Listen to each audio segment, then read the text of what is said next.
Let me begin by saying something you might not want to hear, but absolutely need to. Your fear isn't the enemy. Your paralysis is. Because fear doesn't stop you. You stop you. So today I want to share a framework that could change the way you move through fear forever. And I have personally benefited from it. If you are hearing me for the first time today, it's important for you to know that I have had this huge fear of public speaking for years. And I've personally used this technique to help myself not be limited by fear, but rather find a way to make it work for me and get me the results I need. And no, it's not going to be a list of cliches, not one of those feel the fear and do it anyway motivations, but an actual step-by-step process that you can apply starting today. It is this new way of thinking and a framework I call the SHIFT method. It's basically a 5-step approach to coach yourself through fear and into action. Now, SHIFT is the acronym and it stands for Spot, Hold, Inquire, Flip, and Try. And we'll get into each one of these, but first it's important for you to understand how this works. So if you need to go back and get a notebook, jot down some takeaways from this conversation today, now would be a good time. Alright, so first things first, you have to understand that fear isn't what's already happened. 99% of times, it is what might happen. It's a projection of something you expect to happen. So fear is basically not rooted in the present, it's not rooted in the past. It lives entirely in the future. It's like a movie in your mind with no guarantee of ever being real. In fact, your mind treats this imagined future pain as if it's happening right now. That's why your heart races, your stomach turns, your voice shakes. But most of what you fear never actually happens. There's scientific research on this, and it shows that 85% of what we fear never comes true. And yet, we let it dictate our choices. We let it dictate our identity. We even let it dictate our destiny. So let's change that today. Let's learn how to shift through fear. So step 1 is spot. Name the fear. First, you must spot it. Call it out and don't generalize. Be very precise. Not just, I'm afraid.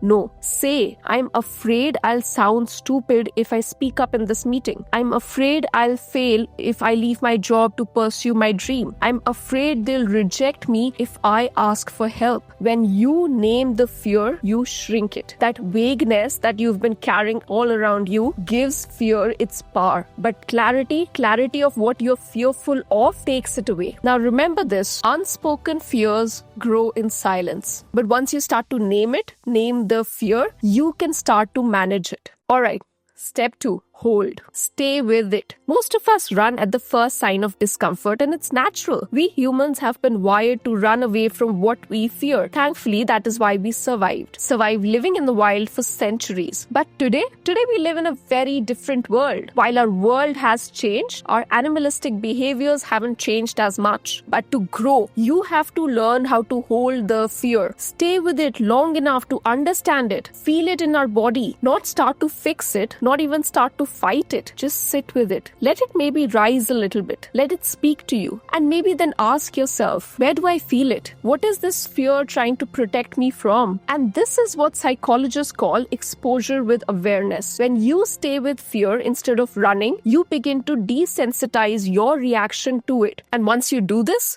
comes the perfect moment to move into step 3, which is inquire. Question the story. This is the step where change actually begins. And this is where I want you to ask yourself, what am I believing right now that's creating this fear? For me, for a very long time, it had been that I was not a good orator. But then you also have to ask yourself, and this is a more important question, to ask yourself, is it true? Has it always been true? And this is where it gets tricky, because most fears are based on assumptions, not facts. I'll fail.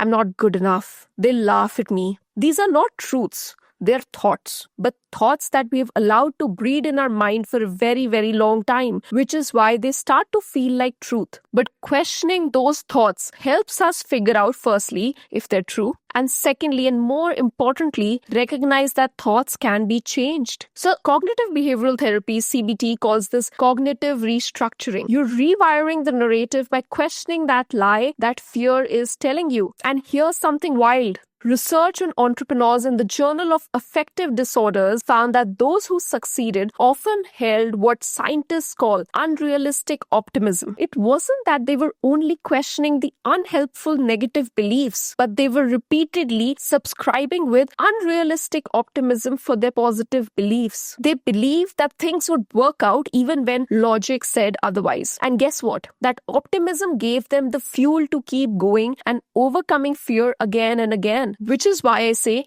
maybe, just maybe, you need a little bit more unrealistic optimism in your life. All right, now moving to step 4, which is flip. Choose a new perspective. Once you've questioned that old belief, it's time to flip it. What else could be true? So instead of saying, if I fail, I'll be humiliated, ask, if I succeed, what kind of life could I live? Very few times we try and imagine the best of life, but very, very often we imagine the worst. It's natural, but it's also time to flip it. Instead of, they'll judge me, ask, what if they're inspired by me? Instead of saying, what if this doesn't work? Ask, what if this is the first step to everything that I could ever ask for? You have to be cognizant here. Flipping the fear doesn't mean denying risk. It just means choosing to see possibility alongside it. And this is where your courage is born, not in the absence of fear, but in the presence of meaning.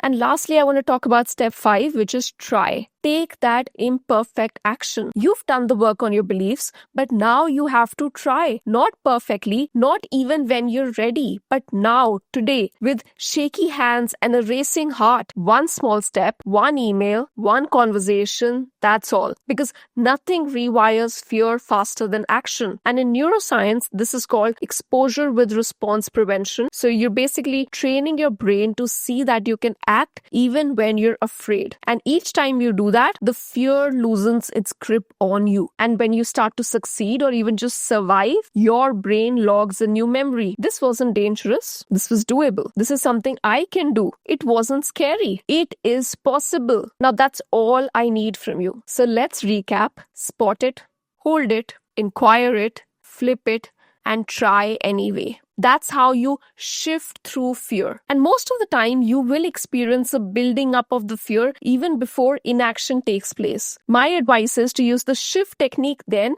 so you can prepare yourself better before you even start experiencing the racing of the heart, the sweaty palms, so you can take that imperfect action. And let me say something that might surprise you. You don't need confidence to act. You need action to build confidence. Courage comes before confidence, not after. If you wait to feel brave, you'll be waiting forever. Which is why I want you to think about something right now. The thing that you're afraid to do, the message you haven't sent, the idea you keep postponing, that version of yourself you've been delaying. Ask yourself, what would you do if you weren't afraid of failing? And also ask yourself, what would it cost you if you never did it at all? Because fear costs you more than failure ever could. Failure stings, I agree, but fear is even worse. So today I'm going to be asking you to be unreasonable. Be delusionally optimistic, not because you're guaranteed to win, but because it's the only way you might. You can coach yourself through any fear